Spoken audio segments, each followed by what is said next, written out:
Jollyboat. We're Jollyboat. This is Roleplay Cabaret, the live improvisational role-playing game in which you are the hero. Well, that's amazing. Yeah. Oh, cool. Today's the Pirates edition. It is. We have one rule of this show, and that is the more you shout, the better it works. So, feel free to heckle, because that's what pirates do. Right. And feel free to throw drinks at us as well, because we can't afford them. Oh, that's so today we're on a piratical adventure. Yeah, we are indeed. There was a blurb. Can we, bring that up? No, we'll riff it. Okay. The blurb is that your mother was a fearsome pirate, the most fearsome woman on the 7 seas. That's good, isn't it? Now, years ago, she went to an island, devastated it, made off with everything.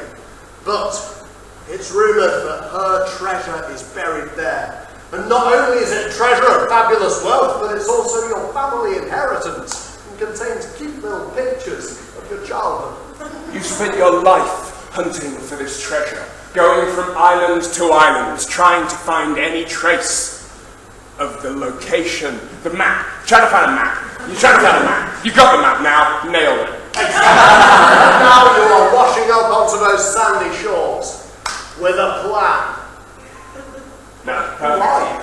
Yeah, the first question is who are you? Now we have 3 choices of character, and you're going to vote for which one you want with the coloured cards. Does everyone have some?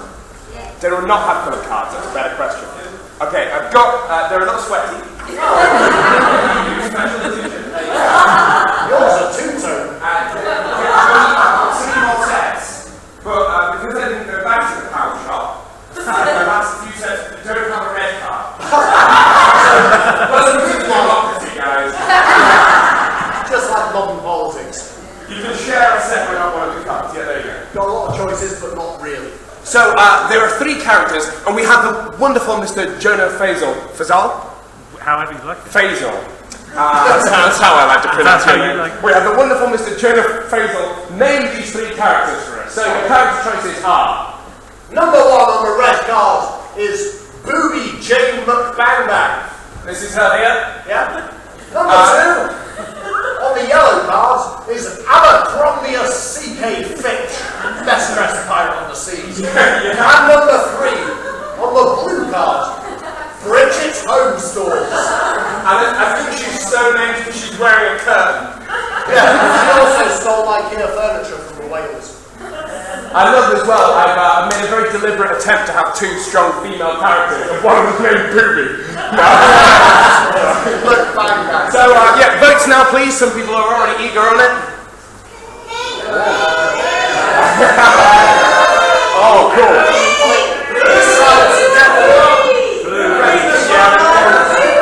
Booby is the winner.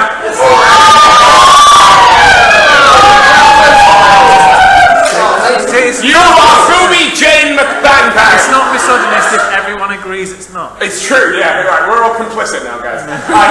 You are Booby Jane McBangbang, most feared pirate on the 7 seas, despite her name. And when anybody calls you Booby, you string them up and you pull out their guts, while you whisper Jane in their ear repeatedly while they die. Exactly, because you want to establish that reputation. You've been sailing the seas on the feared ship Carry On Piracy.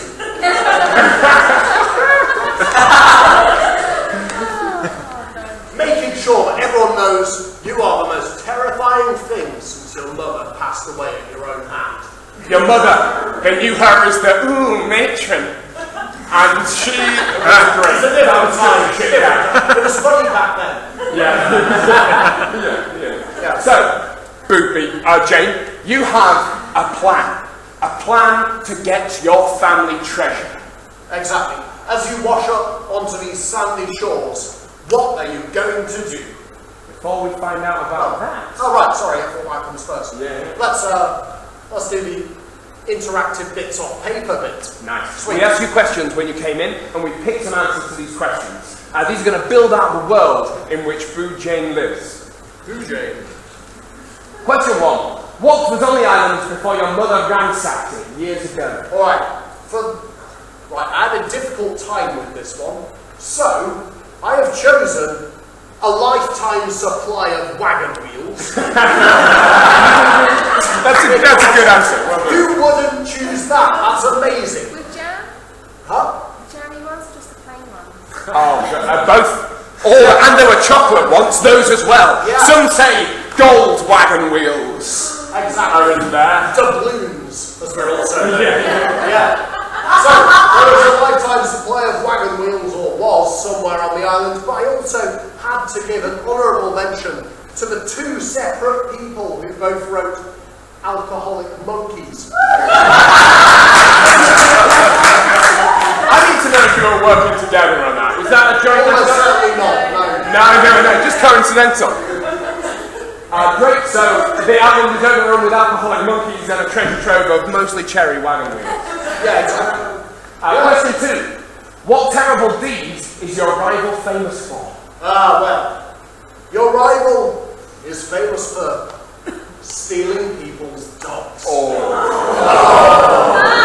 The old sea dog, they call him. Nice. He's a gruff fella. That goes shit. Works. He's a real bitch. And he steals dogs. Yeah, No. absolutely. And he sails around on the Sea Hound.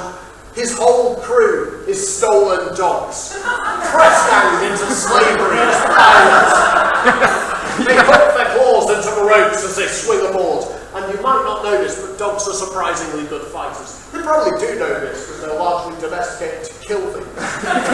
Practically, he has to do most of the sailing. But he does have an army of angry rabid dogs. So don't fuck with the old salty sea dog. Yeah. Old salty Steve. Pirates always have lots of names like rappers. Yeah, right. Cool. Yeah.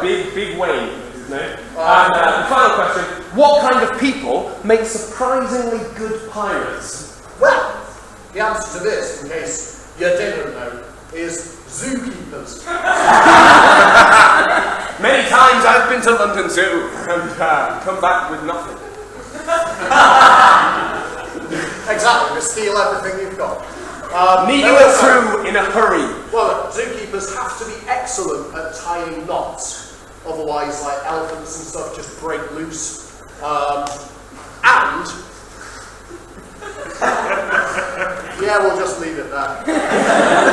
You needed to gather a crew in a hurry, so you gathered a crew of zookeepers, knowing that when there are no pirates left in the Bay of Death, your piratical home, you can always pull together a crew, and each of them comes with their own animal pet, a bit like Pokemon. They lead her out by a rope and then use it handy times when it becomes relevant. And so it is that with your crew of zookeepers, your boat pulls ashore on the Isle of Wagon Wheel. You step onto the sandy shore, crunching conch shells between your stiletto heels. Far away, you hear the cry, the slurred cry of a macaque. You walk up the beach. Behind you, a small army of zookeepers armed to the teeth and ready for action.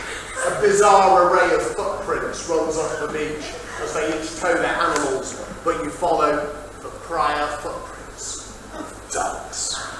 And now you've got their scent. You have a plan. How are you going to find the treasure and defeat your rival? Are you going to track down the marooned hermit on the red cart, follow your rival and murder them on the yellow cart, or commune with the island's spirits on the blue? Ooh.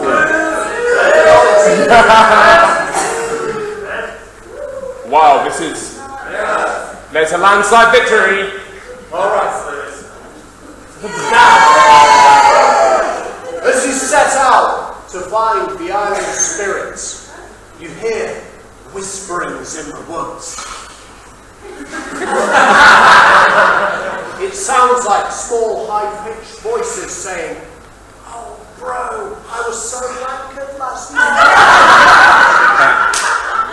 And you realise the monkeys have communed with the spirits long ago. You step into a clearing. And around you, the monkeys gather high in the branches, their smart price vodka clutched in their hands, looking down upon you as you walk towards their shaman. They throw bits of poo and mouldy bananas at us. I find it fucking hilarious.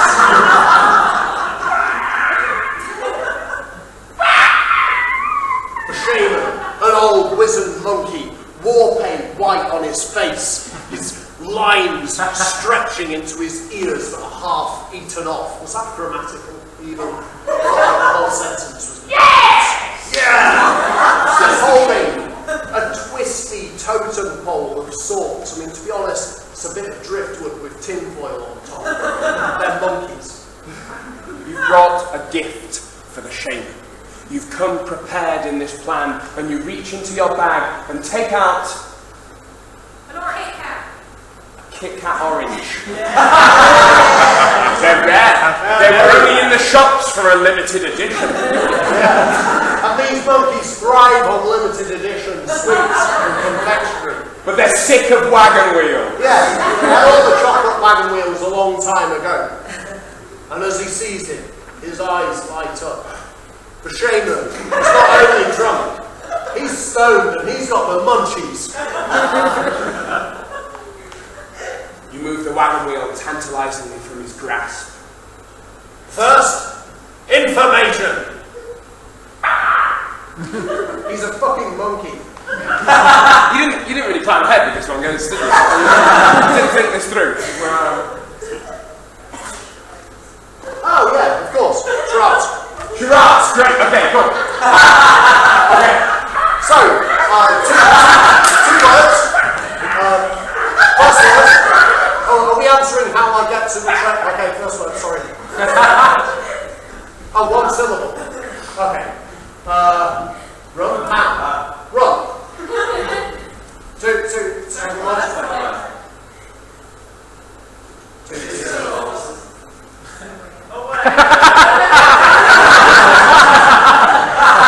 That was a fucking waste of the Kit Kat, wasn't it?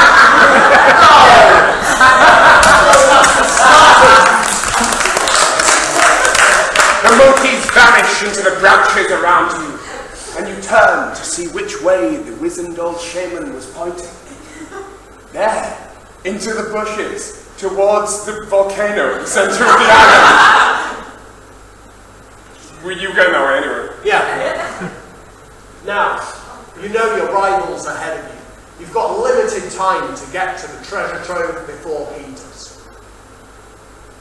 So you begin, moving as fast as you can through the bushes, riding on a cheetah and a rhino that someone handily brought along. Yeah. You crash through. Rhino first, the faster cheetah getting kind of annoyed behind it. Following a really slow Like race. a London cyclist.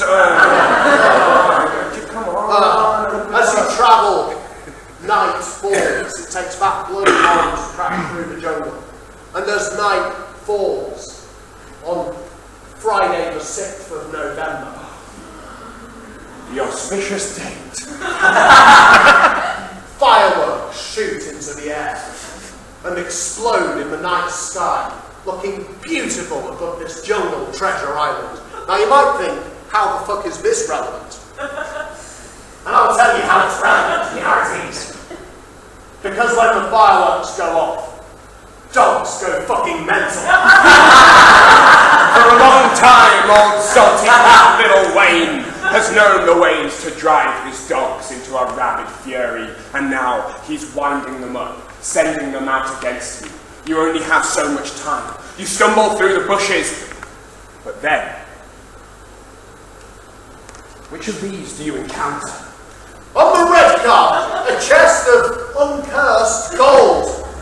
On the yellow card, volcanic earthquakes. And on the blue card, a stranded mermaid. Wow! Over the flowers. Well, we don't need an aerial to tune into this frequency. Oh! Wait one man while I press the button. That was great. Cool, so stranded mermaid. Yeah, a siren goes off. Oh, okay. Yeah. You come into a clearing, and there, dragged ashore by dogs. You can see the prints and the bloody claw marks in her fin. Lies the most beautiful mermaid, merman, because there's always like a sexual thing, isn't there? So, the most beautiful merman you have ever seen. Yeah, he's flapping around like when you beat your fish. It's really inelegant. Well, he's dying, you know, he's not have to be elegant all the time just because it's a man. Unfortunately.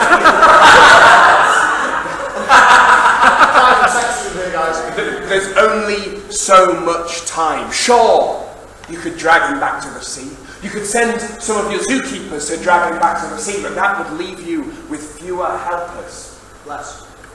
It's not. No, yeah. It's your own game. Yeah. He likes to miscorrect people. It's really fun, guys. You miscorrect people on less and fewer, they get really annoying. That would leave you with less helpers. What are you What are you going to do? Are you going to push forward, leaving the merman to die, or are you going to send some of your crew to take him back to the sea?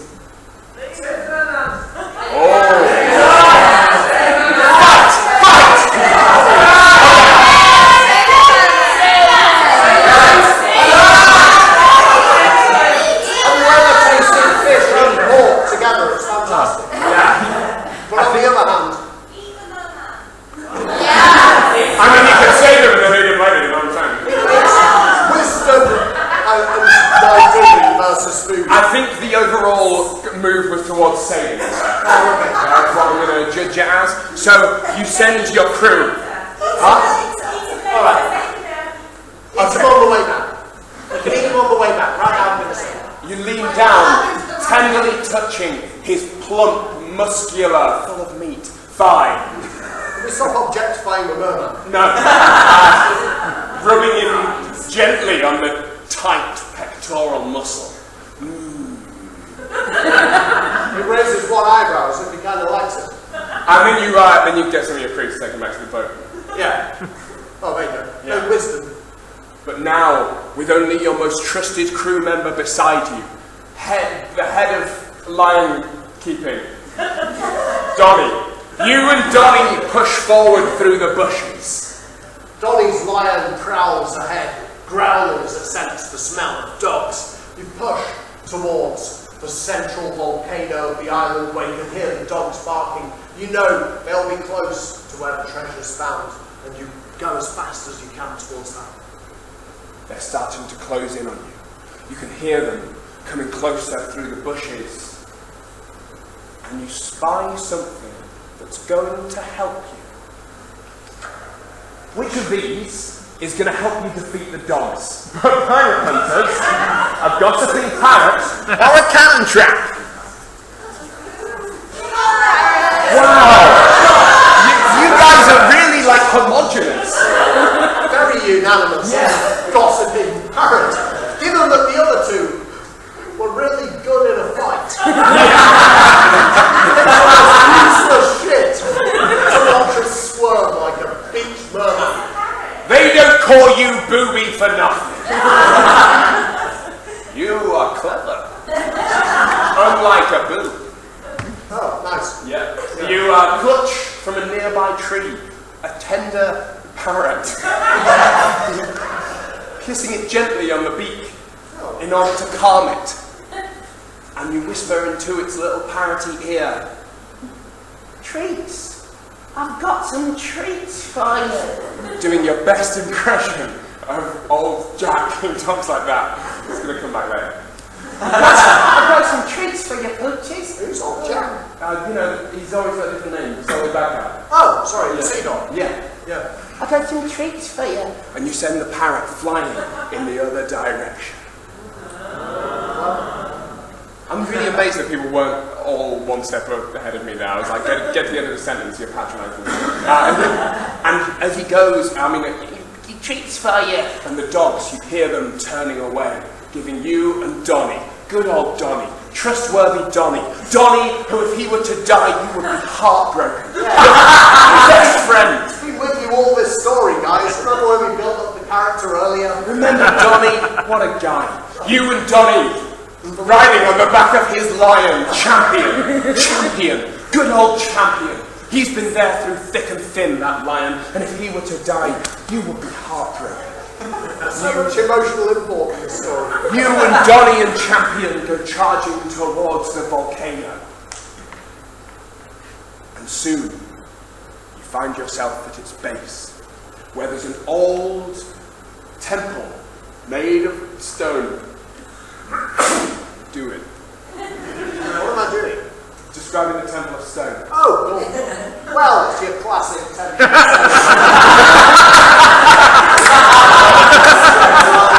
Snaking vines running up to the left hand, lines in beautiful forking patterns, and an eerie light that glows whenever you have guests around. It's spacious on the inside, but also comes with an extensive forest garden, which were once the graveyards of local tribespeople. Oh, that's exciting. Sometimes the lights go out and then the gods are angry. Leave them! Leave them out! It's still on screen, so it'll take a minute or two to come back. Fine. Standing at the entrance to the temple is old Salty Jack. Alone. You found him without his dogs. Oh, God! And he is going through a chest, throwing golden wagon wheels aside, as if searching for something more valuable. You've only got so long. You take out your pistol, blow into the end, stall for time. It's going to come down to single combat. You versus him. You versus him. But also with a lion and another man on your side.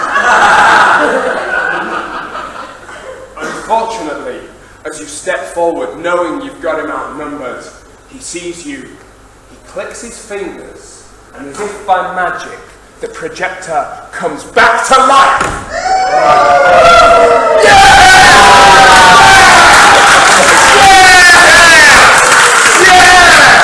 That was never gonna work! That was a complete fucking coincidence! But the magic does not last long. You have him outnumbered. He looks down at his magic fingers, grimaces, and then clicks them again. But now the magic has failed so badly, you roll a 1 and fall on the ground. Yeah. Right. This is a difficult moment. We just read off the screen some options, they pick one, we do the end of the story. Great idea. Yeah. Alright, we've got a screen. Yeah, we've got a screen. The screen's Sweet. fine. There's red lights on that, which is probably bad. Oh, no, not red lights. Oh, guys, can we all boo the projector, please? Alright. You. Now, one final thing happens, which helps should we? Read out the things. Yeah, alright. I feel like the combat should start or something, and then we get Just to a dramatic read out the point. goddamn thing. Alright. Jesus Christ. Right, one final thing happens, which sways the course of your confrontation. On a red, the island's spirits manifest themselves in force. Ooh. On a yellow, That's the monkeys. the mermaid calls to a sea monster / merman, and on a blue, the parrot gives away your secret. So, red, the spiritus monkeys return. On a yellow, the merman calls to a sea monster, and on a blue, the parrot gives away your secret. Can you call them rejoice? I can't see them without the projector light. I think there is a lot of It's going to yellow. What's Yellow is that the merman, back in his salty sea home, where you rescued him to, calls to a sea monster. Now, there comes the moment as you stand up from the ground. You've dropped your pistol, and Salty Pete is laughing maniacally as his dogs close in on the clearing. He's throwing wagon wheels about like Scrooge McDuck. The dogs go crazy for those wagon wheels. They've come back from a parrot-driven trip, and soon you're surrounded. However, somewhere, the song of a siren starts to sibilate through the air. And one thing you didn't know, you know when I was describing the temple and I mentioned those snaking octopus-like patterns? Maybe you forgot, but like I totally set that up. This was the temple of the Kraken. The pool that I tried to sell it on, remember that? Was actually a deep sea cave snaking right under the island. You feel the ground shaking. You know that something is coming, but it's too late for Donnie, who was ripped apart by dogs. That's really sad. Yeah. We established him. I know. Theatre, guys. You're lying on the ground watching him ripped apart. You turn and you look at Steve and say, damn you. Was his name Steve? You know the guy's name changes on Janet. Jack. Sea-Dog Jack. Sea-Dog Jack. Sea-Sick Steve. You said he was called all the rapper names. Sea-Sick Steve is standing there laughing as he watches your friends ripped apart by dogs. And just as you're giving up hope, a tentacle rises from that pool. Slippery little suckers curl their way around Jack the Sea-Dog. That's really creepy. And affix onto him, leaving little red marks. This is nasty. Its beak opens with a strange bird-like cry as it pulls him down to calamari hell. And you just watch amid the turmoil. When they see him die, the dogs run in all directions, Scattering across the island. like dogs without a master. Good. Is that a phrase? Should be a phrase. That works. Drunken monkeys, high up in the treetops, start whispering weird things about Gruyere and Cthulhu you couldn't possibly understand. Rising from the pool comes your beautiful vision of a merman.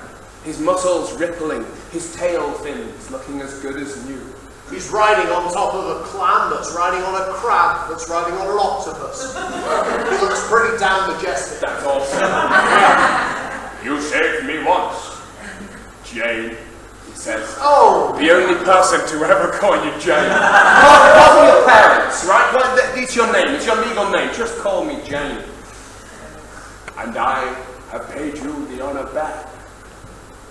We are soul-bound now, and one day I will eat your soul, as you try to eat my meat, he says, and disappears back into the pool. Mermaids can read minds, guys. If you're going to plan to eat them, do it not in your head. Creepy people. And so, you pull the rest of the wagon wheel stash out of the ground. Make some sort of pun about a booby trap that doesn't really go over.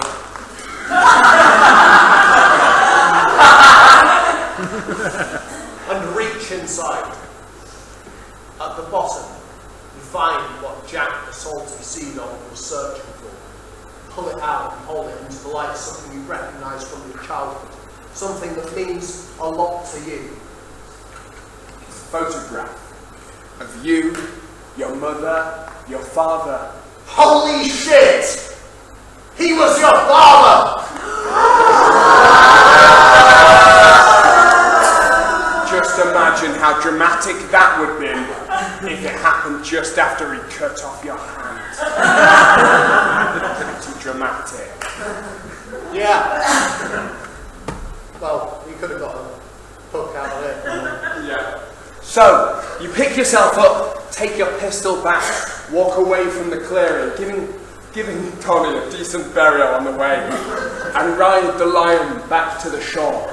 And there, on the beaches that night, with many wagon wheels and much smart pressed vodka, there was a party with the monkeys and the zookeepers who can speak monkey.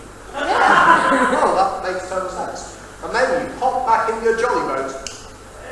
And, That's our name. yeah, Drowned in. that's right, I was just slipping it in subtly. Yeah. It's an Easter egg. And head back to your ship. Wiser, happier, more feared on the seven seas. And you know what? To me, That sounds like a good day's work.